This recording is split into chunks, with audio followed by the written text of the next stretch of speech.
तो आज के लेक्चर में बच्चों हम लोग को कुछ थियरी टॉपिक सीखना है। और सबसे पहले टॉपिक आज का मैं स्टार्ट करूंगा ये चार टर्म्स के साथ। अगर ये चार टर्म्स हम लोग को समझेगा तो आगे चैप्टर में हम लोग अच्छा परफॉर्म कर सकते हैं। और वो चार टर्म्स क्या है? Complex reaction, elementary reaction, reaction intermediate and rate determining step. ये चार चीज हम लोग को देखना है अभी के लेक्चर कि ये है क्या। तो ये सब समझाने के लिए मैंने एक छोटा सा एग्जांपल भी यहाँ पर लिखा हूँ साइड में, जिससे हम लोग को सब चीज समझ में आ जाएगी। सबसे पहले कॉम्प्लेक्स रिएक्शन क्या होता है? कॉम्प्लेक्स रिएक्शन, हर रिएक्शन कॉम्प्लेक्स नहीं होता है। तो ये कॉम्प्लेक्स रिएक्शन है क्या? तो कॉम्प्लेक्स रिएक्शन का मतलब होता है कोई ऐसा रिएक्शन जिसमें एक से ज्यादा स्टेप्स हो रहे हैं। सीधा एक स्टेप में प्रोडक्ट नहीं बन रहा है, बल्कि एक से ज्यादा स्टेप्स में वो रिएक्शन होता है। केमिस्ट्री 2 के अंदर जब हम लोग ऑर्गेनिक का पार्ट सीखेंगे तो वहां पर देखना ग्रिग्नार्ड रिएजेंट के जो रिएक्शन होते हैं, ग्रिग्नार्ड रिएजेंट के, वो हमेशा मोर देन वन स्टेप होते हैं। तो ऐसे रिएक्शन जो एक से ज्यादा स्टेप्स में होते हैं, वैसे रिएक्शन को केमिस्ट्री में क्या बोलते हैं? Complex reaction. समझा? जैसे फॉर एग्जांपल अब यहाँ देखो, ये एक रिएक्शन लिखा है 2 times NO2Cl give 2 NO2 NCl। अब ये जो एक रिएक्शन है ना, ये कॉम्प्लेक्स रिएक्शन है। ये जो रिएक्शन है ये कॉम्प्लेक्स रिएक्शन है। कैसे कॉम्प्लेक्स रिएक्शन है? क्योंकि ये अकेला नहीं हो रहा है, 2 स्टेप का, उसके 2 स्टेप्स मैंने इधर लिखा। ये हम लोग का कॉम्प्लेक्स रिएक्शन है।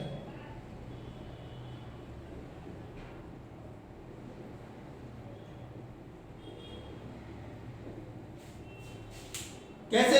अब ये रिएक्शन को अगर हम लोग देखेंगे तो देख रहे हैं ये 2 स्टेप्स में हो रहा है। मतलब रिएक्शन कैसे हो रहा है? NOCl पहले 2 मॉलिक्यूल यूज हो रहा है ना, तो पहले एक मॉलिक्यूल NOCl का ब्रेक होता है NO2Cl में। उसके बाद क्या होता है? जो दूसरा मॉलिक्यूल है NO2Cl, क्लोरीन जो बना है ना, ये वाले क्लोरीन से कंबाइंड होता है और फिर वो बनेगा NO2 और Cl। अगर हम लोग ये रिएक्शन को ऐड करेंगे तो हम लोग को वो टोटल रिएक्शन मिलेगा। देखिएगा इधर देखो, जब रिएक्शन को ऐड करते हैं तो जो चीज ये बेसिक्स है रिएक्शन के एडिशन में, जो चीज राइट साइड लेफ्ट साइड मतलब प्रोडक्ट रिएक्टेंट साइड दोनों जगह आएगी, उसको कैंसिल करना पड़ता है। तो कौन है ऐसा? ये चीज दिख रहा है, ये कैंसिल हो जाएगा। ये क्या मिलेगा? NO2Cl NO2Cl। तो 2 times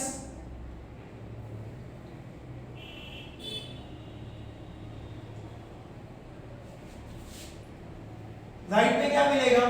NO2 NO2, 2 times NO2 gas और दिखा भी लिया पूरा। मतलब ये रिएक्शन डायरेक्ट नहीं हो रहा था, 2 स्टेप्स में हो रहा था।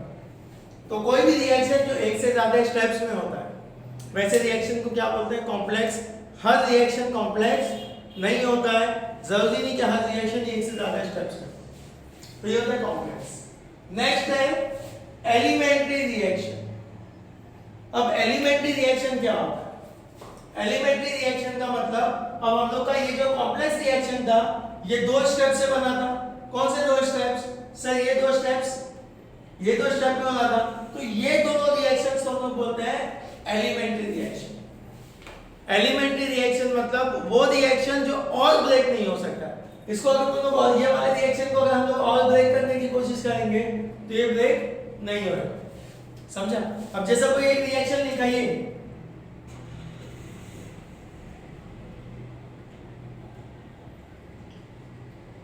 अब ये ब्रेक नहीं होता, ये डायरेक्टली एक ही स्टेप में होता है। तो ये रिएक्शन एलिमेंट्री हुआ। एलिमेंट्री रिएक्शन का मतलब उसको सिंपल टर्म्स में अगर बोलेंगे तो सिंपल रिएक्शंस जो और ब्रेक नहीं होते। इसको हम लोग अगर डेफिनेशन के टर्म्स में बोलेंगे तो ऐसा बोल सकते हैं, each step of a complex reaction is elementary reaction. मतलब कॉम्प्लेक्स रिएक्शन के जो स्टेप्स होते हैं ना, ये स्टेप्स एलिमेंट्री होते हैं। एलिमेंट्री रिएक्शन का मतलब हर केमिस्ट्री का रिएक्शन वो जो एक सिंगल स्टेप में होता है, जो और ब्रेक पार्ट्स में नहीं होता है, स्टेप्स में नहीं होता है, सिंगल डायरेक्टली हो जाता है, उसको हम लोग क्या बोलते हैं? Elementary reaction. समझा? कॉम्प्लेक्स और एलिमेंट्री दोनों एक दूसरे के अपोजिट है, ऐसा समझ सकते हैं। एलिमेंट्री रिएक्शन मतलब जो सिंगल स्टेप में हो जाएगा, कॉम्प्लेक्स रिएक्शन मतलब जो सिंगल स्टेप में नहीं होगा। एलिमेंट्री के लिए हम लोग ये भी बोल सकते हैं कि कॉम्प्लेक्स रिएक्शन के जो स्टेप्स होते हैं ये एलिमेंट्री होते हैं। आ रहा है समझ में? अब ध्यान दो इधर, नेक्स्ट टॉपिक है हम लोग का रिएक्शन इंटरमीडिएट, एक बहुत इंपॉर्टेंट टॉपिक। जब मैंने ये रिएक्शन को ऐड किया, ये दोनों रिएक्शन को, तो ऐसी कौन सी चीज थी जो ऊपर के स्टेप में तो था लेकिन फाइनल एडिशन में, फाइनल रिएक्शन में नहीं? ऐसी कौन सी चीज है जो ये लोग दोनों स्टेप में तो है लेकिन फाइनल स्टेप में नहीं दिख रहा? सच ही है, कैंसिल हो गया। तो इसको बोलते हैं रिएक्शन इंटरमीडिएट। रिएक्शन इंटरमीडिएट का मतलब रिएक्शन के टाइम पे कोई चीज ऐसी बनती है जो बनने के बाद बनेगी, फिर अगले स्टेप में वो यूज भी हो जाएगी, वो एज इट इज नहीं रहेगी बल्कि वो यूज भी हो जाएगी। देखो इधर ये स्टेप में Cl बना, अगले स्टेप में वही Cl यूज हो गया। A chemical species which appears in the steps, in the elementary step, but does not appear in the overall reaction is called reaction intermediate। समझ में आया? रिएक्शन इंटरमीडिएट की एक खासियत होती है कि ये एक स्टेप में बनेगा, ये बना और अगले ही स्टेप में उसके जस्ट बाद वाले रिएक्शन में वो यूज भी हो जाएगा। इसका मतलब वो रह नहीं गया, इसलिए वो ओवरऑल रिएक्शन में नहीं दिखता है। इस केस में इंटरमीडिएट कौन है? इस केस में अगर तुम लोग देखेंगे तो रिएक्शन इंटरमीडिएट है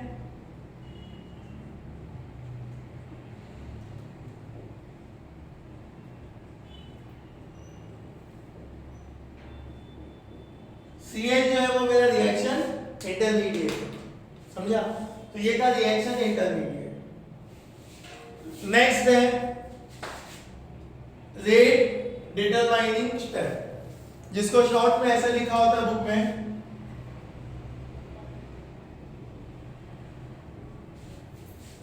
रेट डिटरमाइनिंग स्टेप पूरा कभी नहीं लिखा होगा, हमेशा क्या लिखता है? RDS। रेट डिटरमाइनिंग स्टेप का मतलब होता है जब कोई रिएक्शन एक से ज्यादा पार्ट्स में होता है, जैसे ये वाला रिएक्शन के साथ हो रहा है ना, ये रिएक्शन दो पार्ट्स में हो रहा है, दो स्टेप्स में था, दोनों स्टेप की स्पीड सेम नहीं है। समझा? एक एग्जांपल और बताता हूं, जैसे फॉर एग्जांपल एक रिएक्शन है, ये A चेंज हो रहा है D में, लेकिन ये A से D डायरेक्टली नहीं बन रहा, बल्कि ये क्या हो रहा है? स्टेप्स में हो रहा है। ऐसा ये स्टेप्स है, पहले A चेंज हो रहा है B में, फिर B चेंज हुआ C में, और फिर C चेंज हुआ D में। अगर हम लोग इन लोगों को ऐड करेंगे तो B और B कैंसिल हो जाएगा, C और C कैंसिल हो जाएगा, क्या मिलेगा? A चेंजेस टू D मिलेगा। ऐसा समझ में आया? ये लोग कैंसिल हो जाएंगे। तो अब ये A से D जो बन रहा है कितने स्टेप्स में हो रहा है? 3 स्टेप में। पहला था, ये दूसरा स्टेप है और ये तीसरा स्टेप है। अब तुम लोग को मालूम है हर स्टेप में स्पीड सेम नहीं होती है, कभी रिएक्शन फास्ट हो जाता है, कोई स्टेप की स्पीड बहुत ज्यादा होती है, किसी स्टेप की स्पीड कम होती है, कोई मॉडरेट स्पीड से चलता है, ऐसा सब स्टेप सेम स्पीड से नहीं होते। तो एक रिएक्शन के मैकेनिज्म में वो स्टेप जो सबसे स्लो होता है वो हम लोग के लिए बहुत इंपॉर्टेंट होता है, और उसी स्लो स्टेप को हम लोग क्या बोलते हैं? Rate determining step. उस रिएक्शन को यूज, उसको रेट डिटरमाइनिंग क्यों बोलते हैं? रेट डिटरमाइनिंग स्टेप, नाम से ही मतलब समझ में आ गया क्या? रेट फाइंड करने वाला स्टेप। एक रिएक्शन अगर 10 स्टेप में हो रहा है तो वो वाला स्टेप को कहीं भी हो सकता है, पहला दूसरा तीसरा कोई भी नंबर वाला रिएक्शन हो सकता है, कोई भी स्टेप हो सकता है। वो स्टेप जो सबसे स्लो स्पीड में चलता है वो हम लोग के लिए सबसे इंपॉर्टेंट होता है, और उस स्टेप को हम लोग क्या बोलते हैं? Rate determining step. अगर ऐसा 2 स्टेप में हो रहा है तो हम लोग लिख सकते हैं स्लो और फास्ट, स्लो स्टेप उसको भी बोल सकते हैं हम लोग। अब यहाँ तो लिखा है, ये स्लो लिखा है, इसका मतलब ये रेट डिटरमाइनिंग स्टेप। समझ में आया? मतलब इस केस में ये जो पहला रिएक्शन लिखा है ना,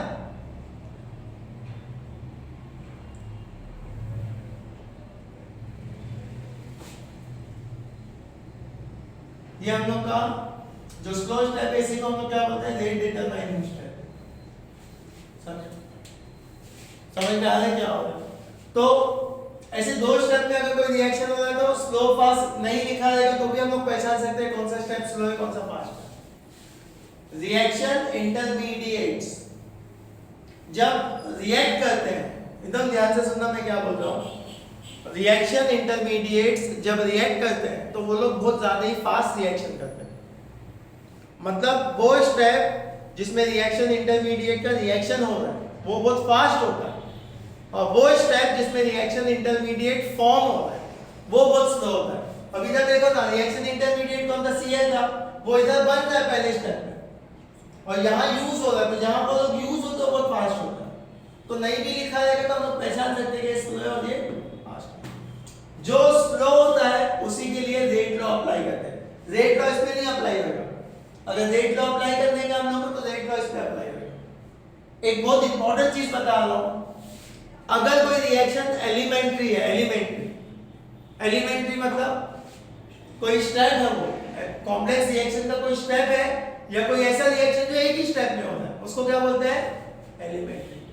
एलिमेंट्री रिएक्शन का रेट लॉ हम लोग खुद से लिख सकते हैं, उसके लिए एक्सपेरिमेंट करने की जरूरत नहीं है। जैसे इस केस में अगर मेरे को रेट लॉ अप्लाई करने का तो मैं रेट ऐसा लिख सकता हूं।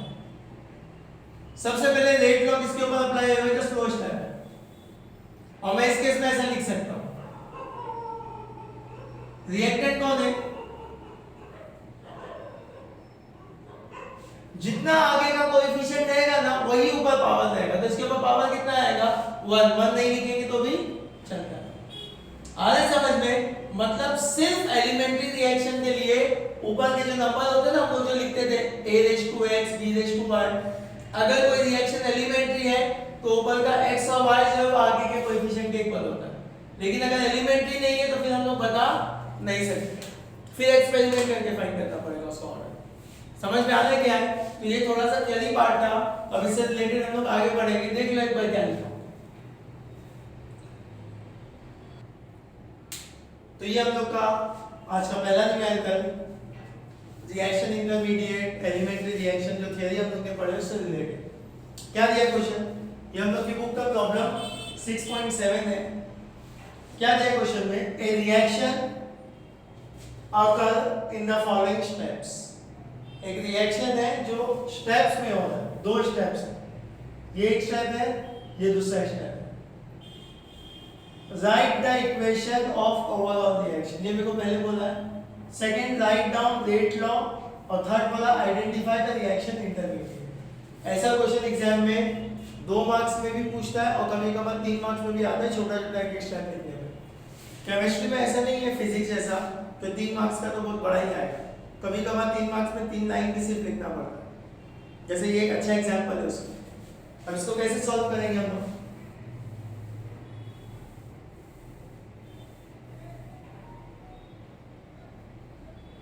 अगर इसको एग्जाम में न्यूमेरिकल्स की तरह सॉल्व करने का है तो हम लोग इसको ऐसा स्टार्ट कर सकते हैं। ये तो क्वेश्चन हो गया, अब मैं सॉल्व भी तुम लोग को यहीं से करना बता रहा हूं। ये मेरा गिवन डेटा है और ये मेरा टू फाइंड है। समझ में आया? ये दोनों रिएक्शन हम लोग का क्या है? ये गिवन डेटा अपने को दिया हुआ इंफॉर्मेशन है और ये 3 चीज अपने को फाइंड करने का। देखो इधर देखो,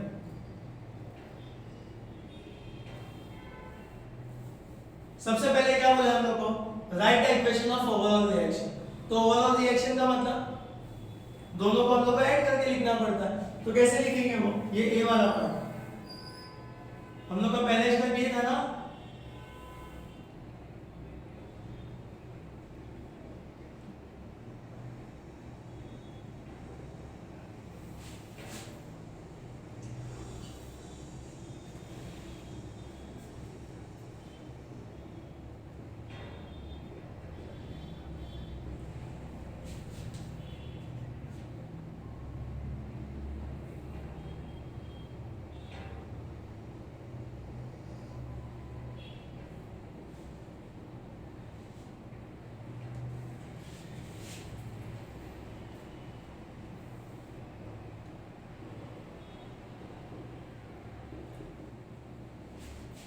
तो ओवरऑल रिएक्शन मतलब दोनों को ऐड करना।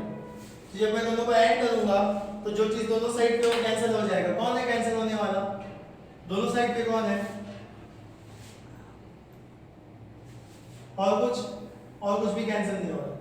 तो क्या आएगा रिएक्शन मेरा? NO2 और NO2 सेम साइड वाली चीज ऐड हो जाएगी 2 टाइम्स।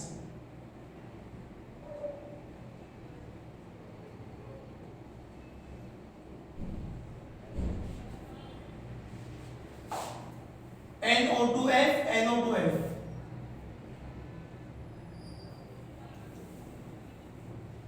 ये हम लोग का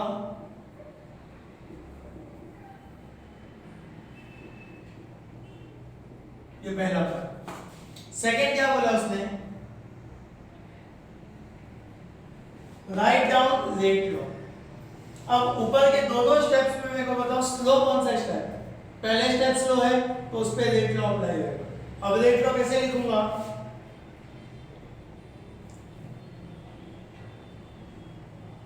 कॉन्सेंट्रेशन ऑफ रिएक्टेंट। कौन है रिएक्टेंट? एक ये है और एक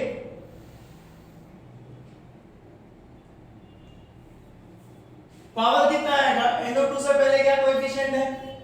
1 है तो इसके ऊपर 1 ही रहेगा पावर। और F2 का कोएफिशिएंट क्या है? 1 तो 1। एलिमेंट्री रिएक्शन के जो कोएफिशिएंट होते हैं वही ऑर्डर होता है। और उसके बाद थर्ड क्या बोला? अपने को थर्ड पे बोला है आइडेंटिफाई रिएक्शन इंटरमीडिएट।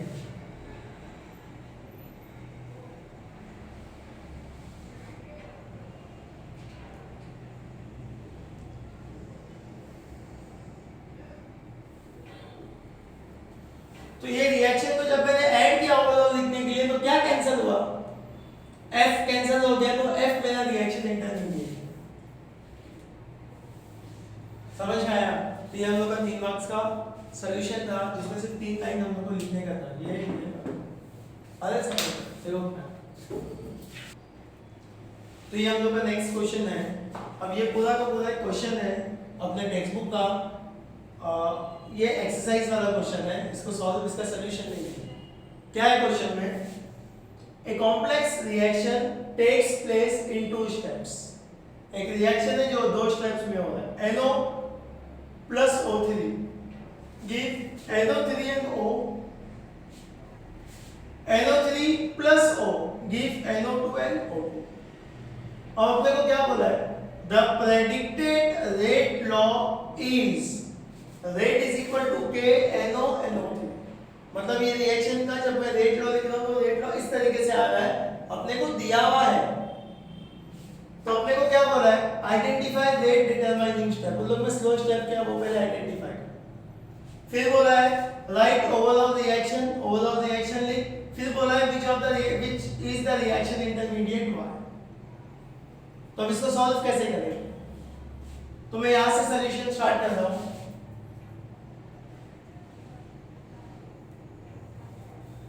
तो इसमें पहले पार्ट में हम लोग को बोला है, ये है पहला part, identify the rate determining step.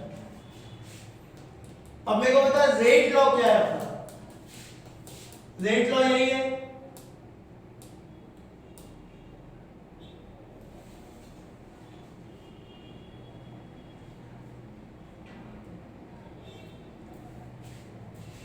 बराबर। अब रेट में ये तो रिएक्टेंट होते ना, तो NO और O3 रिएक्टेंट को कौन से स्टेप में दिया? कौन से स्टेप में हम लोग रिएक्टेंट है? सर पहले वाले में। इसका मतलब पहला वाला जो है उसके ऊपर उसने रेट लॉ अप्लाई किया, और जो रिएक्शन में हम लोग रेट लॉ अप्लाई करते हैं वो रेट डिटरमाइनिंग स्टेप होता है। मतलब मैं इधर एक एक्सप्लेनेशन के साथ लिख रहा हूं, since NO and O3 are the reactants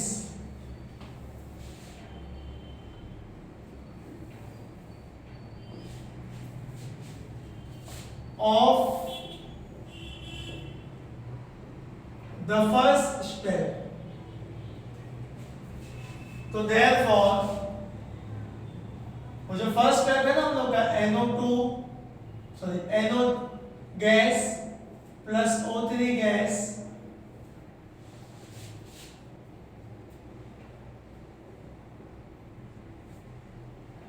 तो ये जो रहेगा ये मेरा रहेगा आर डी एस, ये मेरा रेट डिटरमाइनिंग स्टेप रहेगा, समझा?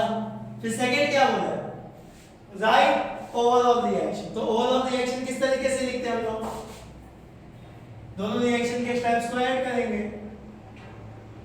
NO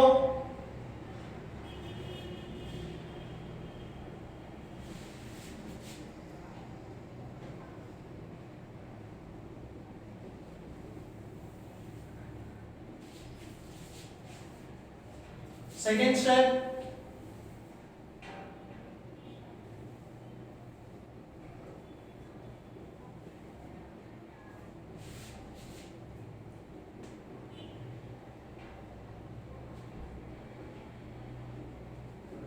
दोनों को ऐड कर दो। तो ये एडिशन में कुछ कैंसिल हो रहा है क्या? हाँ सर। और क्या कैंसिल हो रहा है? तो क्या मिलेगा?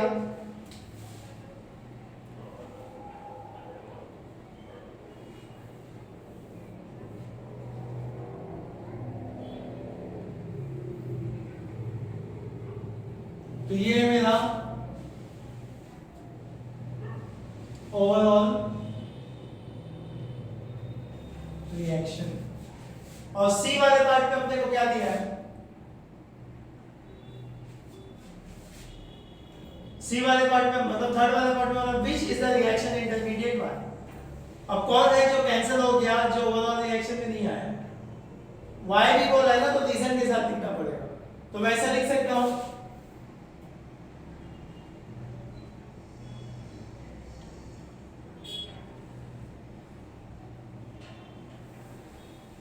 appear in the steps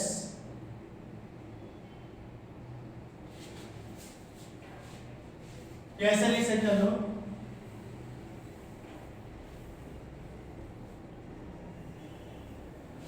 first and second steps, but does not appear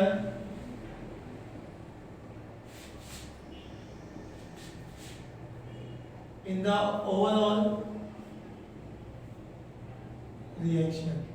तो मैं बोल सकता हूं hence they are reaction intermediate। तो इसका मतलब रिएक्शन इंटरमीडिएट क्या हुआ?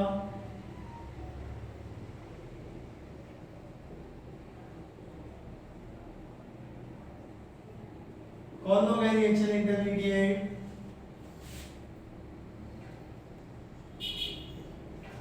NO3 एंड O, ये लोग रिएक्शन इंटरमीडिएट। आया समझ में? तेरा लोग का